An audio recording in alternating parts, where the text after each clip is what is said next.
English academy में स्वागत है। जैसा कि आप सभी जानते हैं कि पिछले क्लास की तरह इस क्लास में मैं आपके साथ कुछ नए टॉपिक्स के साथ आया हूं, नई सोच के साथ आया हूं। मुझे पता है कि आप सब लोग काफी परेशान हैं, लॉकडाउन का माहौल चल रहा है। ऐसे लॉकडाउन के माहौल में किस तरह से तैयारी की जाए, क्योंकि जब एग्जाम्स स्टार्ट होंगे तो प्रेशर बहुत ज्यादा होगा और उसी प्रेशर को रिलीज करने के लिए मैं आपके साथ खड़ा हूँ। जहां से जैसे भी सहयोग बन पा रहा मैं आपको कर रहा हूं और मेरा ये हमेशा से प्रयास है कि आप सब लोग अपने जीवन में अच्छा से अच्छा करें। पिछले स्टूडेंट जिन लोगों ने सफलता पाई है उनका भी सानिध्य हमारे साथ है। आज हम लोग जो चर्चा करेंगे, आज हमारी चर्चा कंपटीशन को लेकर के होगी। जैसा कि हम सभी जानते हैं कि आज के दौर में किसी भी एग्जाम को पास करने के लिए अंग्रेजी बहुत बड़ा वरदान है और अंग्रेजी को अगर आप देखते हैं तो अंग्रेजी में खास करके हर एक चैप्टर इंपॉर्टेंट है, चाहे वो ग्रामर हो, चाहे वो कंपोजिशन हो, चाहे वो वोकैब्स हो, हर एक चैप्टर इंपॉर्टेंट है। लेकिन प्रत्येक चैप्टर की रीढ़ जो है वो ग्रामर में छिपी हुई है। अगर आप एसएससी देते हैं, बैंक देते हैं, सीजीएल देते हैं, सीपीओ देते हैं या एनडीए देते हैं, कोई भी एग्जाम्स देते हैं, बिना इंग्लिश के आपका आगे बढ़ पाना काफी मुश्किल हो जाता है। तो जब आपका काफी मुश्किल हो जाता है, ऐसी स्थिति में आपके साथ सबसे बड़ी समस्या है कि इस एग्जाम्स को निकाला कैसे जाए। जहां तक आज मैं जो टॉपिक स्टार्ट कर रहा हूं उसका नाम आर्टिकल्स है। आर्टिकल्स में प्रॉब्लम्स जो आते हैं वो तीन तरह के प्रॉब्लम आते हैं। सबसे पहला जो प्रॉब्लम आता है वो आपका फिल इन द ब्लैंक्स का प्रॉब्लम आता है, दूसरा आपका कॉमन एरर का प्रॉब्लम आता है और तीसरा आपका सेंटेंस इंप्रूवमेंट का प्रॉब्लम आता है। तो ये तीन तरह के जो प्रॉब्लम्स आते हैं, इन तीन तरह के प्रॉब्लम से किस तरह से निपटा जाए। लेकिन एक बात मैं आपको बता दूं कि जिस प्रकार किचन में सारे आइटम्स के रहने के बाद भी अगर व्यक्ति को मसालों की जानकारी अच्छी तरह से नहीं हो तो वो शायद वो सब्जी अच्छी नहीं बना पाए। ठीक इसी तरह की स्थिति हमारे जो है चैप्टर्स जो इंग्लिश के हैं उनमें भी होती है। आप कॉमन एरर, सेंटेंस इंप्रूवमेंट या फिल इन द ब्लैंक्स को बनाना तो चाहते हैं, लेकिन उनके लिए कुछ रूल्स हैं जिन रूल्स को आपको मस्तिष्क में रखना जरूरी होता है। क्योंकि अगर रूल्स आपके पास नहीं है तो वैसी स्थिति में आपके लिए इन तीनों तरह के प्रॉब्लम्स को बनाना काफी मुश्किल हो जाता है। तो आपके लिए क्या है कि आप उन रूल्स के बारे में अच्छी तरह जानें। सबसे पहले मैं बात करता हूं जिस टॉपिक की मैं चर्चा करने जा रहा हूं, उस टॉपिक का नाम है आर्टिकल्स। एक बात दिमाग में आ रही है कि आर्टिकल्स क्या है।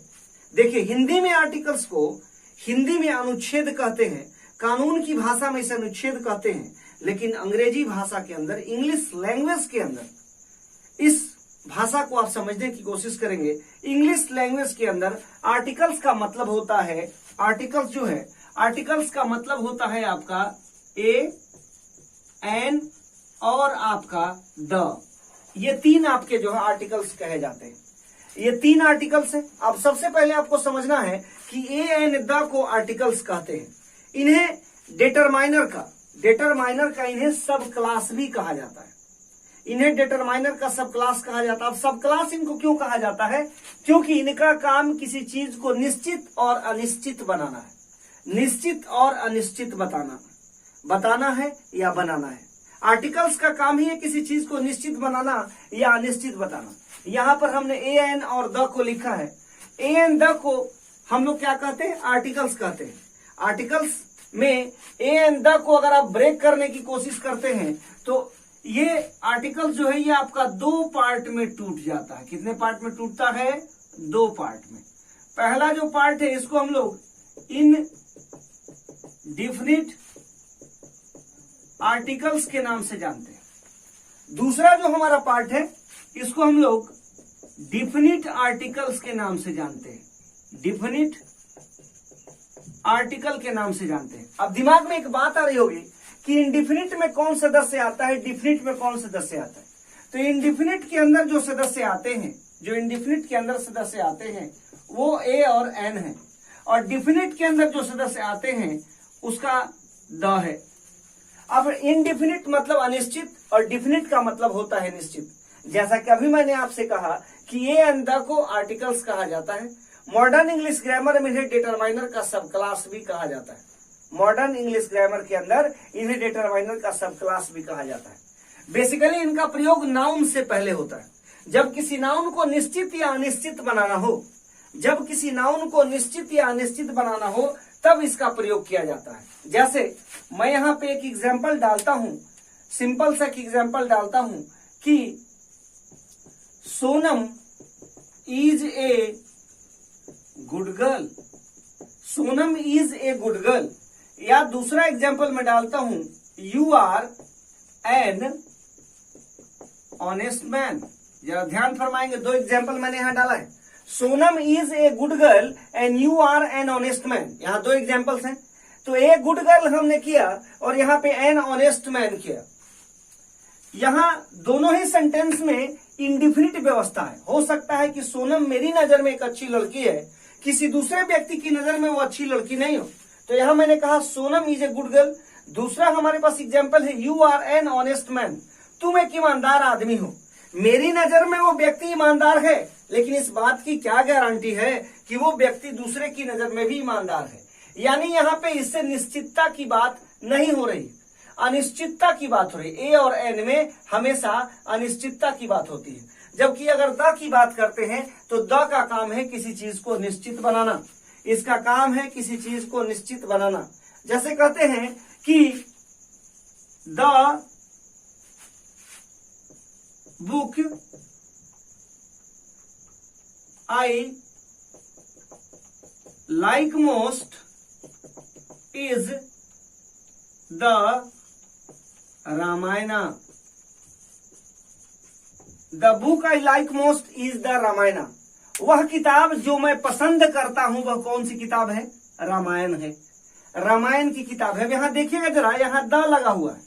इस द का मतलब यह हुआ कि इसका काम है किसी चीज को क्या बना देना? निश्चित बना देना। जब तक यह किसी चीज को निश्चित नहीं बनाएगा तब तक इसका काम नहीं चलेगा। Like most is the Ramayana. अब जरा गौर से देखेंगे, यहां मैंने कहा कि आर्टिकल्स दो प्रकार का, एक इंडिफिनिट और दूसरा आपका डिफिनिट। आर्टिकल में एक बात जो सबसे गूढ़ रहस्य वाली बात है कि ये डिफिनिट है और ये इंडिफिनिट है, तो एक बात आप समझ लें कि इसका हमेशा और हमेशा प्रयोग किसी नाउन को निश्चित या अनिश्चित बनाने के लिए होता है। ये बात आप दिमाग में रख लें कि किसी नाउन को, जैसे मैं कहता हूं, यहां पे एक एग्जाम्पल और डालता हूं आपके लिए। वो एग्जाम्पल है, आई हैव ए बुक। ध्यान देंगे आप, आई हैव ए बुक हमने लिखा है। आई हैव ए बुक का मतलब मेरे पास एक किताब है, मेरे पास एक किताब है। यहां पे ए जो है, ए, इस ए को जो देख रहे हैं, ये जो ए है ये हमेशा इंडिफिनिट फ्यूचर बताता है, इंडिफिनिट फ्यूचर बताता है। यही अगर हम द की बात करते हैं तो यहां पे जैसे लिखते हैं, the man is good. The man is good का मतलब आदमी अच्छा है, यानी ये जो पर्टिकुलर आदमी है इसके लिए हमने डिफिनिट व्यवस्था की है। डिफिनिट यानी यहां पे ये निश्चित होता है। यानी आर्टिकल का मतलब है कि अगर आप इंडिफिनिट आर्टिकल की चर्चा कर रहे हैं तो ए और एन की चर्चा होगी, और डिफिनिट आर्टिकल की जब चर्चा कर रहे हैं तब किसकी चर्चा होगी? द की चर्चा होगी। अब सबसे बड़ी जो चीज है आर्टिकल में जो मोस्ट इंपॉर्टेंट चीज है वो समझना है। बाकी चीजों पर हम डिबेट बाद में करेंगे कि आर्टिकल का पोजीशन क्या होता है, आर्टिकल का क्या पोजीशन होता है, उसके बाद कहा हम ए एन का कैसे यूज करेंगे, द का कैसे यूज करेंगे, इस पर हमारी चर्चा होगी। लेकिन हमारी पहली चर्चा है कि आर्टिकल का पोजीशन क्या होता है। किसी भी चीज को अगर आपको याद रखना ना, तो सबसे पहले उसके लिए आपको पोजीशंस को याद रखना पड़ेगा। जिन लोगों को पोजीशंस पता है वो अपने सेंटेंस को इजिली बना सकते हैं। अगर उनको पोजीशंस नहीं पता है तो उनसे सेंटेंस इजिली नहीं बन सकता है। इस बात का हमेशा आपको ध्यान रखना है। और यहां मैं उसी चीज को क्लियर करने जा रहा हूं कि चाहे वो डिफिनिट आर्टिकल हो और चाहे वो इंडिफिनिट आर्टिकल हो, इन दोनों का इस्तेमाल नाउन के पहले होता है। एक का काम निश्चित बनाने का, दूसरे का काम अनिश्चित बनाने का। लेकिन यहां एक बात है जो सबसे इंपॉर्टेंट है कि पोजीशन क्या है। तो आर्टिकल में नॉर्मली 3 पोजीशंस पे चर्चा होती है। सबसे पहली पोजीशन जो होती है वो आपको होती है आर्टिकल प्लस आपको नाउन। अब आप मेरे से सवाल करोगे कि सर ये बताओ, यहां पे आर्टिकल प्लस नाउन कर दिया, यानी एक सेंटेंस है, एक सेंटेंस में अगर आपका आर्टिकल है और नाउन है तो पहले नंबर पे आपका आर्टिकल होगा और दूसरे नंबर पर आपका नाउन होगा। यहां आर्टिकल के रूप में आपको मैं एक चीज बता दूं, यहां पे ए भी आ सकता है, एन भी आ सकता है और द भी आ सकता है। अब इससे हमें एग्जाम्पल डालना है। एक नंबर रूल है कि अगर किसी सेंटेंस में आर्टिकल और नाउन दोनों आते हैं तो पहले पोजीशन पर आपका आर्टिकल होगा, दूसरे पोजीशन पे आपका नाउन होगा। जैसे हम एग्जाम्पल के तौर पे लेते हैं कि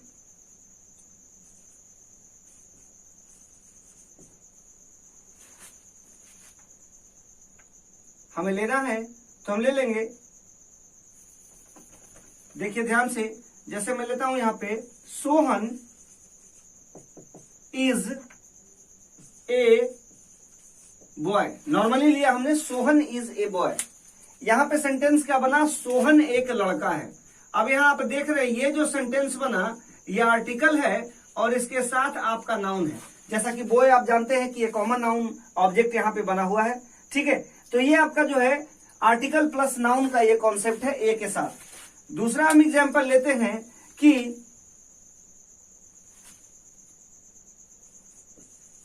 यू आर एन इडियट, या इडियट नहीं लेकर के हम यहां पे कर देते हैं सिंपल सा you have an apple, you have an apple.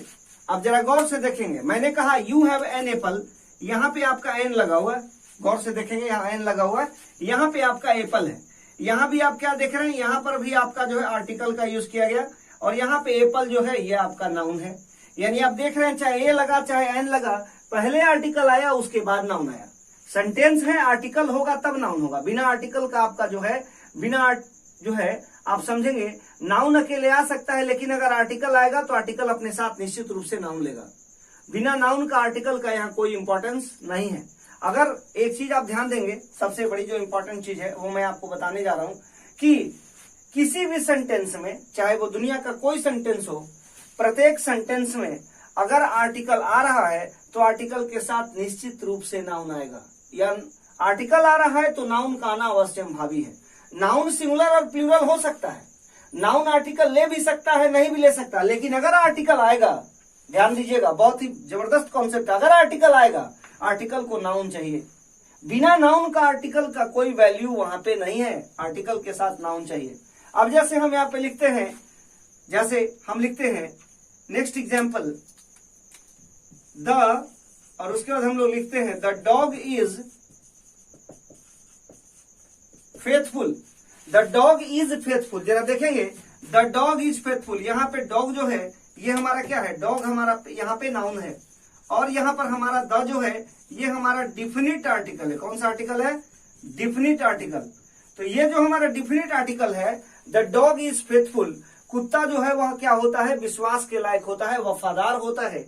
यहाँ आपने देखा कि आर्टिकल है, आर्टिकल के बाद आपका नाउन है, तो यहाँ हमने इंडिफिनिट में ए और एन को लगाया और यहाँ पर हमने द को लगाया।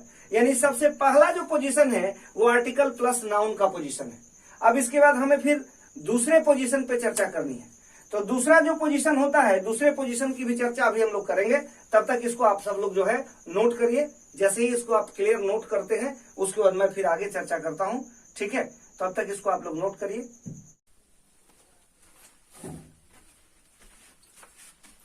हाँ, तो अभी हम लोगों ने देखा था कि किस तरह से हम लोग जो है आर्टिकल के 3 रूल्स को, article plus noun, article plus adjective plus noun, article plus adverb plus adjective plus noun, ये 3 रूल्स के बारे में चर्चा करनी थी, जिसमें हमने अभी पहले रूल्स पे चर्चा की है। हमारा जो दूसरा रूल्स होगा, जो दूसरा रूल है वो दूसरा रूल हमारा है आर्टिकल प्लस एडजेक्टिव और उसके बाद हमारा जो है नाउन है। आर्टिकल है, एडजेक्टिव है और नाउन है। जरा इसे गौर से देखेंगे, आर्टिकल है, एडजेक्टिव है और नाउन है। तो आर्टिकल, एडजेक्टिव और नाउन है, इस सेंस को हम क्या करेंगे, इसको डेवलप करने के लिए, जैसे मैं लिखता हूं कि Rohit is a handsome boy. अब जरा देखिए ये सेंटेंस हमारा सही है। क्यों ये सेंटेंस हमारा सही है, तो इस बात को हम लोगों को दिमाग लगाना होगा कि Rohit is a handsome boy. ए यहाँ पर जो आप देख रहे हैं ये आपका आर्टिकल है और हैंडसम जो आपका है, हैंडसम यहाँ पे आपका एडजेक्टिव है, हैंडसम आपका एडजेक्टिव है और बॉय जो हमारा है ये हमारा यहाँ पे क्या है, नाउन है, कॉमन नाउन है। एक बात यहाँ समझने की जरूरत है कि क्या रोहित इज हैंडसम बॉय सही होगा, तो बिल्कुल ये सेंटेंस सही नहीं होगा, ये गलत हो जाएगा, क्योंकि सेंटेंस में सिंगुलर सब्जेक्ट है और ऑब्जेक्ट भी हमारा सिंगुलर है। वैसे सिंगुलर सब्जेक्ट होने की स्थिति में ऑब्जेक्ट से पहले एडजेक्टिव आया है और एडजेक्टिव से पहले आर्टिकल का आना अवश्यंभावी है। अगर ये नहीं आता है तो वैसी स्थिति में सेंटेंस गलत होगा। जैसे टेक एन एग्जांपल, मैं लिखता हूं यहाँ पे कि रोहित इज हैंडसम और उसके बाद मैं लिखता हूं बॉय, तो रोहित इज हैंडसम बॉय जो लिखा ये सेंटेंस गलत हो गया, क्योंकि यहाँ पे लूपहोल आर्टिकल का है। आर्टिकल अगर नहीं है तो सेंटेंस हमारा गलत हो जाएगा। अब ऐसा नहीं है कि हमने आर्टिकल जो लिखा है इस आर्टिकल को केवल और केवल आप ए से ही बना सकते हो। इस पे एग्जाम्पल ए से भी हो सकता है, एन से भी हो सकता है, द से भी हो सकता है। जैसे आप बना सकते हैं the talented boy has come, the talented boy has come. जरा गौर से देखेंगे, यहां जो सेंटेंस है यहां हमने द को लिया है। द जो हमारा है ये हमारा आर्टिकल है, टैलेंटेड जो हमारा है ये हमारा एडजेक्टिव है, और बॉय जो हमारा है ये हमारा नाउन है। तो the talented boy has come, प्रतिभावान लड़का आया है। केवल अगर टैलेंटेड करते हैं तो सेंटेंस गलत हो जाएगा। द टैलेंटेड बॉय, यानी यहां पे हमने इस सेंटेंस को पर्टिकुलराइज किया। जहां पर्टिकुलराइज करने की बात करते हैं ना, वहां पे आर्टिकल का प्रयोग हम लोग करते हैं पर्टिकुलराइज करने की स्थिति में। पिछले इससे पहले की बात जब मैंने करी थी तो मैंने बताया था पिछली बार आपको थोड़ी देर पहले कि किस तरह से आर्टिकल और नाउन अपने आप को क्रमबद्ध करते हैं, किस तरह से अब आर्टिकल और एडजेक्टिव और नाउन अपने आप को क्रमबद्ध कर रहे हैं। अब तीसरा जो रूल है ना, जो तीसरा मोस्ट इंपॉर्टेंट रूल है, वो रूल है कि आपका जो है आर्टिकल होगा, आर्टिकल के बाद आपका क्या होगा, एडवर्ब होगा, एडवर्ब के बाद आपका क्या होगा, एडजेक्टिव होगा, और एडजेक्टिव के बाद आपका क्या होगा, नाउन होगा। आर्टिकल होगा, एडवर्ब होगा, एडजेक्टिव होगा और नाउन होगा। अब यहां पे इस रूल को समझने की जरूरत है। जैसे यहां पे लिखते हैं कि Shikhar is a very good boy, Shikhar is a very good boy. जरा इस सेंटेंस को देखेगा, यहाँ पे शिखर है, शिखर के साथ is a very good boy है। यहाँ ए जो आप देख रहे हैं ना, ये हमारा आर्टिकल है, वेरी जो हमारा है ये हमारा क्या है, एडवर्ब है, और गुड जो हमारा है ये क्या है, एडजेक्टिव है, और हमारा जो बॉय है ना ये हमारा क्या है, नाउन है। यानी आर्टिकल के 3 बेसिक रूल्स हैं। एक रूल हमने पढ़ा क्या, एक जो रूल पढ़ा, एक रूल अभी मैंने आपको बताया कि सबसे पहला जो रूल है वो रूल आपका है आर्टिकल प्लस आपका नाउन है। Article plus noun first rule मैंने बताया। दूसरा जो रूल हमारे पास है वो हमारे पास दूसरा रूल क्या है, article plus adjective plus noun. और तीसरा जो हमारे पास रूल है वो हमारे पास है article plus adverb plus adjective plus noun. मतलब 3 रूल पे हमने चर्चा करी। मैंने कहा कि आर्टिकल का काम है किसी नाउन को डिफिनिट और इनडिफिनिट बनाना। तो नाउन को आप डिफिनिट या इनडिफिनिट तो बना रहे हो, लेकिन उसके बाद जो मोस्ट इंपॉर्टेंट चीज है वो ये है कि उसके बाद आपको उसके बेसिक लेवल को देखना है, किस बेसिक लेवल पर ये जाके बैठा हुआ है। तो 3 जो रूल है ना, ये इसको बेसिक लेवल पर ला करके बैठाते हैं, चाहे वो डिफिनिट आर्टिकल हो और चाहे वो इनडिफिनिट आर्टिकल हो। तो डिफिनिट आर्टिकल के केस में मैंने कहा कि article plus adjective plus noun होना चाहिए, आर्टिकल प्लस नाउन होना चाहिए। ऐसा मैंने नहीं कहा, मैंने कहा चाहे डिफिनिट आर्टिकल हो और चाहे इनडिफिनिट आर्टिकल हो, दोनों जगह पे ये तीनों रूल काम करेंगे। Article plus noun, article plus adjective plus noun, article plus adverb plus adjective plus noun. यानी चाहे वो डिफिनिट हो और चाहे वो इनडिफिनिट हो, दोनों जगह पे ये स्ट्रक्चर्स हमारे काम करेंगे। इन स्ट्रक्चर्स के माध्यम से हम काम कर रहे हैं। अब इसके बाद हम लोगों को जानना है कि एन का यूज कहां करते हैं। सबसे पहली चीज कि एन का यूज कहां करते हैं। तो मैं आपको एक बात बता दूं कि नॉर्मल अवस्था जो होती है, नॉर्मल अवस्था, वॉवेल से पहले एन का इस्तेमाल करते हैं। वॉवेल कितने होते हैं, तो वॉवेल हमारे 5 होते हैं। पहला हमारा होता है ए होता है, फिर ई होता है, फिर आई होता है, फिर ओ होता है और यू होता है। अगर इनमें से किसी से भी किसी शब्द की शुरुआत होती है, ध्यान देंगे, अगर इनमें से किसी से भी किसी शब्द की शुरुआत होती है और वह शब्द अगर नाउन है और सिंगुलर नाउन है, तो वैसी स्थिति में उसके पहले किसका प्रयोग किया जाएगा, एन का प्रयोग किया जाएगा। जैसे टेक एन एग्जांपल में लेता हूं, मैं यहां पे लिखता हूं एन एप्पल। जरा गौर फरमाएंगे, यहां पे मैंने लिखा एन एप्पल। यहां पे देख रहे हैं शुरू में इस शब्द के पहले क्या लगा है, ए लगा हुआ है। ए लगा हुआ है यानी ए क्या है, ये वॉवेल है, और वॉवेल में भी वॉवेल है तो वॉवेल की स्थिति में इसके साथ एन लगा। अगर कॉन्सोनेंट से किसी शब्द की शुरुआत होती है और वो सिंगुलर नाउन है, कॉन्सोनेंट से, जैसे हम लोगों ने लिखा यहाँ पे बुक लिखा, तो कॉन्सोनेंट से हमारे शब्द की शुरुआत हुई, यहाँ पे बी है।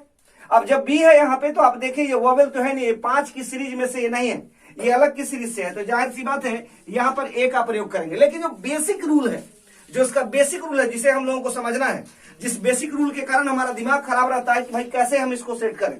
क्योंकि कई जगह आप देखते हैं शब्द लिखे हुए हैं कॉन्सोनेंट से, उनके पीछे लगा दिया गया, उनके पहले लगा दिया गया एन। कॉन्सोनेंट लिखा गया, वॉवेल से शब्द शुरू हुआ, उसके पहले ए लगा दिया गया। तो इसका ग्राउंड रूल क्या है कि जब किसी शब्द की शुरुआत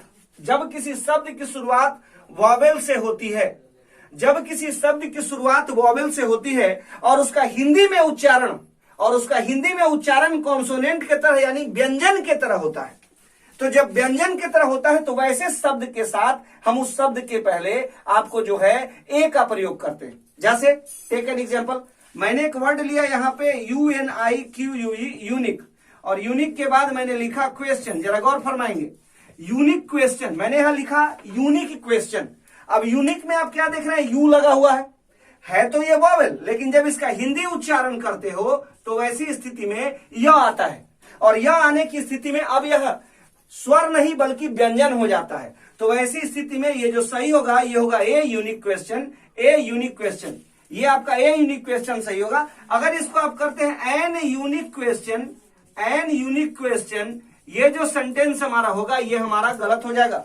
क्यों गलत होगा? क्योंकि यहां पे इसका उच्चारण य आया है, इसकी वजह से यहां एन का प्रयोग नहीं होगा बल्कि ए का प्रयोग होगा।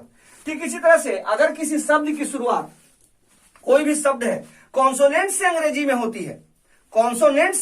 होती है और उसका उच्चारण हिंदी में वॉवेल की तरह हो जाता है, तो वैसी स्थिति में उस शब्द से पहले आपको जो है एन का प्रयोग करते हैं। जैसे टेक एन एग्जांपल, मैंने यहां लिखा HONEST, ऑनेस्ट, और यहां पे लगाया मैन। ध्यान देंगे, इसको मैंने लिखा ऑनेस्ट, ऑनेस्ट का मतलब हो गया ऑनेस्ट, इसमें अ आया है, अ आने की स्थिति में यहां पे आपका एन का प्रयोग होगा। अगर इस जगह पे आप ए का प्रयोग करते हैं तो सेंटेंस बिल्कुल गलत होगा। बेसिक लॉजिक ये कहता है कि अगर कोई शब्द कॉन्सोनेंट से शुरू होता है इंग्लिश में और हिंदी में अगर उसका उच्चारण वॉवेल की तरह आता है तो ऐसी स्थिति में उसके पहले एन का प्रयोग करेंगे।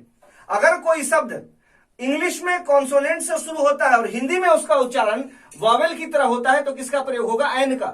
लेकिन अगर कोई शब्द वॉवेल से शुरू हो रहा है और हिंदी उसका उच्चारण कॉन्सोनेंट की तरह होता है तो ऐसी स्थिति में उसके पहले हम लोग ए का प्रयोग करते हैं। ये ए और एन का बेसिक रूल है जिसे हमें समझना है। अब इसके लिए क्या होगा, शब्द का अगर एग्जैक्ट हमें उच्चारण नहीं पता तो वैसी स्थिति में आर्टिकल को लगाना काफी मुश्किल होता है। तो वैसी स्थिति में हमें सबसे पहले शब्दों के उच्चारण पे ध्यान देना होगा। अगर हम उच्चारण पे ध्यान देते हैं तो हम ए और एन के अंदर आने वाली बारीकियों को और इस्तेमाल करने के तरीकों को बखूबी समझ सकते हैं, और वह समय दूर नहीं जब हम इससे related fill in the blanks हो, चाहे इससे रिलेटेड कॉमन एरर हो या इंप्रूवमेंट हो, उनको हम इजिली बना सकते हैं। यानी आज हमने 3 चीजों पर चर्चा की। एक, सबसे पहला आर्टिकल क्या है, दूसरा आर्टिकल की पोजीशंस क्या है, और आर्टिकल में एन का इस्तेमाल कैसे करते हैं। अब इसको हम लोगों ने देखा। अब इसके बाद अगले क्लास जो हम लोग करेंगे, अगली क्लास में हम लोग इसके आगे चर्चा करेंगे, जिसमें हम लोग चर्चा करेंगे कि इनके पोजीशंस के बाद और भी क्या क्या चीजें होती हैं जिनके बारे में जानकारी रखना है एन में। तब तक के लिए मैं आपको इतना ही कहूंगा कि आप इस वीडियो को बार बार देखें और देखने के बाद जो भी इससे आपको जानकारी मिलती है उसे अपने लाइफ में इस्तेमाल करने की कोशिश करें। जो चैप्टर्स आपके सामने आ रहे हैं, खास करके जो आर्टिकल्स मैं बताया हूं, आर्टिकल चैप्टर को जाएं, एक बार अपनी रेफरेंस बुक को थोड़ा सा पढ़ने की कोशिश करें, जिससे कि आपका कॉन्सेप्ट और अच्छा से अच्छा हो जाए। ठीक है, इसके बाद मैं फिर अगले वीडियो में आता हूं। तब तक के लिए आप लोगों को thank you very much. Have a nice day to you all.